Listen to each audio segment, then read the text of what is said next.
goes a little something like.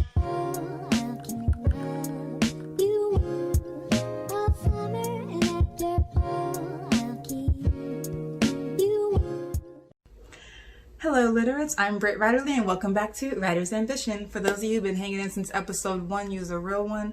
And for those of you who are just finding my humble channel, welcome. We hope you stay a while. So today we're taking a tiny break from the facts and factors of literature to the genres, that mini-series we've been working on. We're gonna take a tiny break and we are going to do a playlist video. So at the end of every month, or really at the beginning of every month, the first video of every month, I want to pause from whatever we happen to be doing, whatever mini series we're doing, whatever. I want to reserve the first video of every month to do a playlist on Tales of Eliza Black. So I got the idea from Seisha. Her channel is Seisha. She just started, it's a really cute channel. You should check it out. I'll link to it in the description. I'll link to the video specifically in the description. And she was reading epics and she had read Circe and decided to do a playlist on songs that she thought rocked with the book well. Side note, do y'all see this beautiful art behind me? Thank you, Maisha, for giving it to me. If you don't know where this is from, I'm not going to call you a failure or anything if you haven't seen Living Single. I'm not going to call you a failure. I'm just saying you have more work to do in life. That's all. Anyway, so that's what I want to do at the first month, is to start building a growing playlist for each character of Tales of Eliza Black. So today we're only gonna do we're only gonna do Eliza and Belle, because I realized as I was going through, I'm like at least a month and a half ahead of you all as far as writing goes. So to me, I'm like, oh yeah, of course I should include Laz. But then I went back to the first 12 installments and realized that Laz isn't quite as prominent now as he will be a little later, so stay tuned. But so it didn't really make any sense to include Laz now. Y'all have seen him, but you don't really know him yet, and you'll get to know him more. So he'll be in the August playlist video. So today though, we're doing the July playlist, and we're at the beginning, so we're only going to do 2 characters. We're going to do Eliza and we're going to do Belle. So let's get into it. I'm actually pretty excited. Oh, and in the description after the video is done, if you could tell me in the comments, if you could tell me what characters, it doesn't have to be just Eliza and Belle, what characters that you've encountered so far you really vibe with, or are your favorite, or you have beef with, and why. I just want to know. I'm nosy. So yeah, if you could tell me that in the comments, that would be great. Thank you for engaging with the video. Yes. Okay, so we're gonna start with Eliza. So when I was deciding what first song to put on her July playlist, we're only gonna do 1 song a video, because it'll build over time as y'all get to know them better. Otherwise it'd be spoiler central, and while some of you might like that, I don't.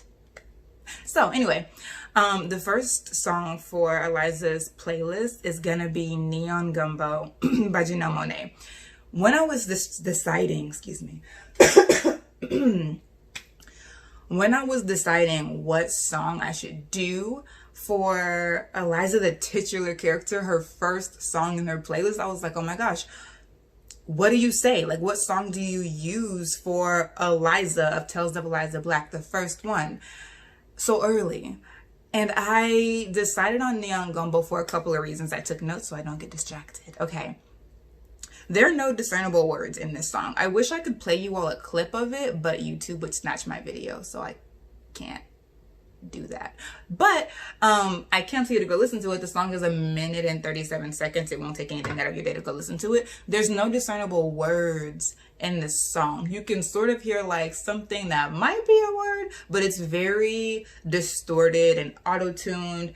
Some words may be like being played in reverse. Like, it's very confused. And because this song was so much a mood, like, this song is a mood. It's a very, like, for me, this song is an experience. I feel the song more than I'm not singing along with the words, because there are none. You just have to sort of sit there and take it in. And that's absolutely what Eliza is doing. she's trying to catch these shadows of words and memories, and she's trying to discern meaning from them, but she kind of can't until she's like thrown into the grave, and then all of a sudden, boom, everything goes to the left, and she's still trying to figure out what exactly happened. Am I dead? Okay, I'm not. Like, it's very, very confused. The other part that made me choose this song is the use of nostalgia and foreboding with the same elements. So in a bit of the song, there's a piece of it that's from a song on her first EP. Yeah, her EP might be her second one actually, but her EP Metropolis Sweet One, The Chase. There's a song on that called Many Moons. It was one of her singles. And I think it might have been her first music video she made actually too. Really dope song. But a melody from Many Moons is played in Neon Gumbo. And it has this sort of nostalgia of, oh my gosh, this is from, Metropolis, The Chase. This is her first music video, like all of these different things. That melody recurs a couple of times in other songs as well. And so it gives you a sense of nostalgia for the previous album. But it also gives you a sense of foreboding that it's being used in this song because everything is so heavily abstracted. And it makes you sort of feel like that song, that bit might be doing some sort of significant work here. And then as it fades out, thunder starts rumbling. So it's literally a sense of a gathering storm. Can't think of a better way to start Eliza's playlist, because that's what's happening. She's asking these questions of herself. Dr. Gibson is helping her sort of uncover, like, what do these dreams mean? Why do I keep having them? What's this missing chunk of time? Okay, my great aunt that I completely forgot for 15 years, and the fact that I can hear these voices, like she's finding all of these things. And as she gets closer and closer to understanding a piece of it, something else reveals itself that she has no understanding of whatsoever. She gets snatched into the grave, and all you can sort of feel, all she sort of feels is a sense that a lot is happening, a lot's about to happen. So that's why I chose Neon Gumbo. Very short song, very significant meaning. Trust your Monet to pack a punch in a short amount of time. For Belle's playlist, I chose Black Girl Soldier by Jamila Woods to be the first song. This was actually a very easy choice. It didn't take me long at all when I decided to do this, when I had the idea originally. Within 5 minutes, I was like, oh, wait, it's Black Girl Soldier. It has to be. And it's because there's a sense of, not a sense of, this song is actively naming the violences, the violations, the abuse, the mutilation, the fetishization of Black women in this country over centuries. And at the same time, is taking responsibility to remember those women, to learn how to fight against these systems that are actively killing and disappearing Black women. That's why this song has to be Belle's. There was a moment when I was like, wouldn't this be more Eliza? Because Eliza's the one who is finding all of these things. She's the one that gets snatched into the grave. She's the one that's doing the research for all of these sorts of things. But Bella's the one who's discovering how to be a soldier about it. Eliza is very much an investigator. Never made a question she didn't ask. Belle is a fighter. Belle takes Sambo, which is a Russian martial arts type thing. Like, Belle is a fighter. She's very much like, Nug, if you book, I will ask you about it after I beat you up.